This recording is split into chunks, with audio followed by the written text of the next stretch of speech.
What was the inspiration to start something like this? Yeah, I didn't start it. It started 20 years ago with some colleagues who thought it was important.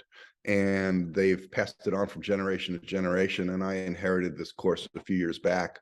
And we do it because it's important. We do it because today is 78 years since the liberation of Auschwitz by the Russians. And in 78 years, that memory is starting to fade.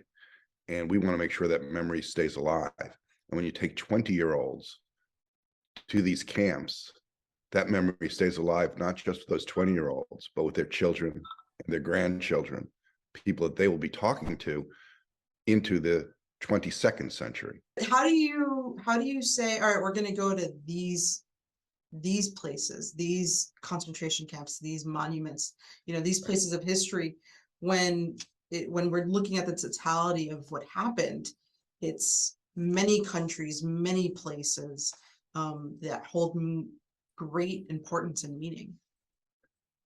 Absolutely. It's a 3-week course on the road. We teach a course in the fall, a preparatory course, so the students know what the background is. And then we spend 3 weeks on the road. And in 3 weeks, we see 5 concentration camps. There's a lot to choose from. That's the sad, sad reality, is that there is a lot to choose from when it comes to concentration and death camps throughout Germany, occupied Poland, and other areas. So how do you choose? We go to Auschwitz because that's the one everyone's heard of. But we also go to camps that maybe people haven't heard of, and we change the camps from year to year. But we go to places that are particularly moving and that people haven't heard of and that people don't necessarily go to. Places like Majdanek, which every time you go to it, it gets in your skin. Places like Treblinka, where you just can walk around and you can feel the souls of the tens of thousands, hundreds of thousands who died there. We go to places where students may not have heard of, but are important and that mean a lot and that get into your skin. When the students arrive and they, especially the first camp, when they get to the ones they have heard of, what do you see?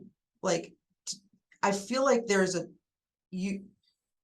and I saw it firsthand when I was there, there's a moment when it kind of clicks and it's just like, yeah.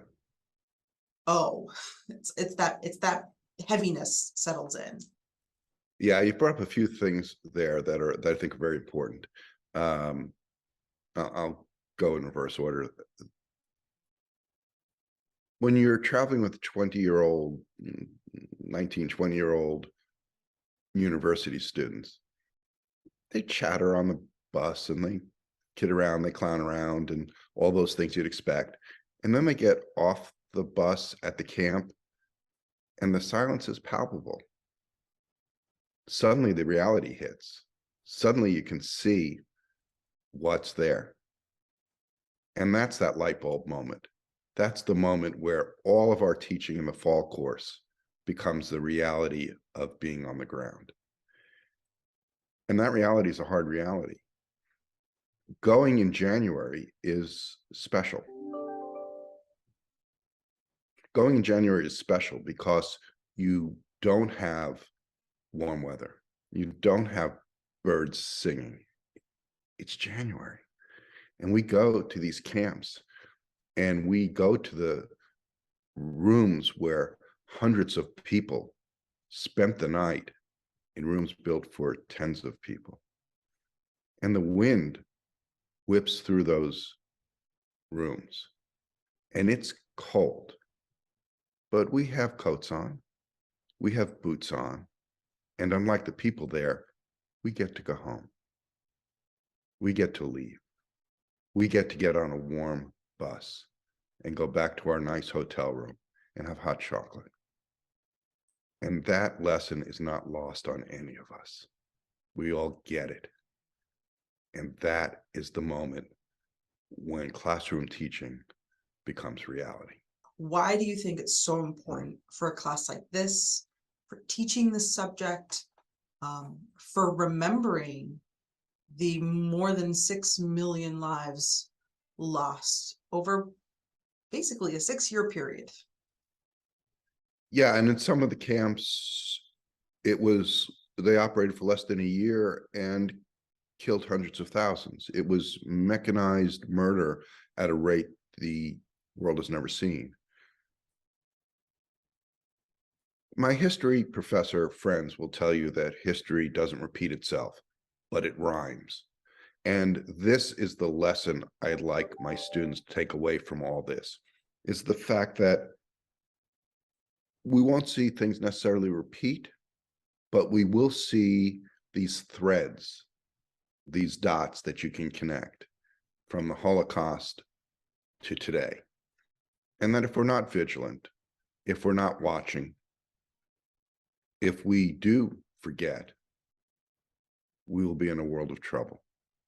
And that's what they need to take away from that. They need to see where these threads of history are leading us. I am fascinated by this time period because of what happened. And I think it's something that we should all be fascinated in a way of learning so that we don't repeat it, or as your friends say, have it, seeing those threads again and being able to identify them. And the other part of it is I could sit in a classroom and tell you all about this stuff, but until you see it and feel it and let it get into your soul, it doesn't have the same resonance. Once that happens, you won't ever be able to forget it. I mean, we talk about, professors like talk about changing lives.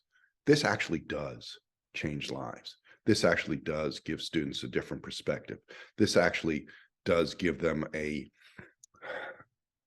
lesson, an education that could not be provided elsewhere. We also, with this course, we start with the Weimar Republic, the interwar years, when Germany was a great thriving democracy, to the rise of Hitler and the Holocaust, and then we go through to the Cold War, because history doesn't exist in a vacuum. One thing influences another, which is the other lesson they need to pull away from this, is that everything we saw then is going to have an influence now, and we need to be vigilant and understanding of that.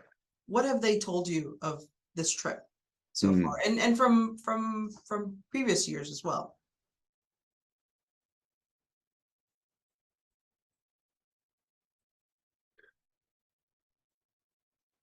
The first thing is they don't know what to expect as much as we prepare them. And as much as they expected, those images in their mind changed dramatically once they became images in front of them. Auschwitz is the one they talk about. Auschwitz is the one they knew. They had no idea how moving the other camps were. They had no idea there were so many camps. Every time I go, I learn about a new camp or a new sub-camp. So the educational part is phenomenal, but it goes beyond that. It's when they come back, and we do debrief after every camp. We talk about it. We talk about what it means, and it has somewhat different meanings to our Jewish students and our non-Jewish students. But clearly, you don't have to be of a religious background to understand what happened there, and to understand that this is something that we can never let happen again. So that sinks in.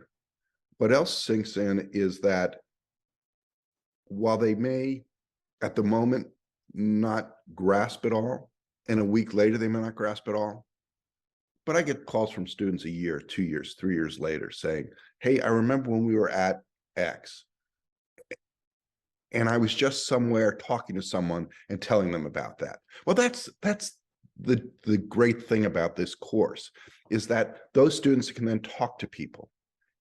They can talk to the Holocaust deniers. They can talk to their friends and their relatives, and they can tell people, I was there. I saw this. I know what it means. Can I understand it? I don't know. Can any of us understand it? Can any of us really wrap our head around it? I don't know. But we can at least commit ourselves to never forgetting and commit ourselves to making sure it never happens again.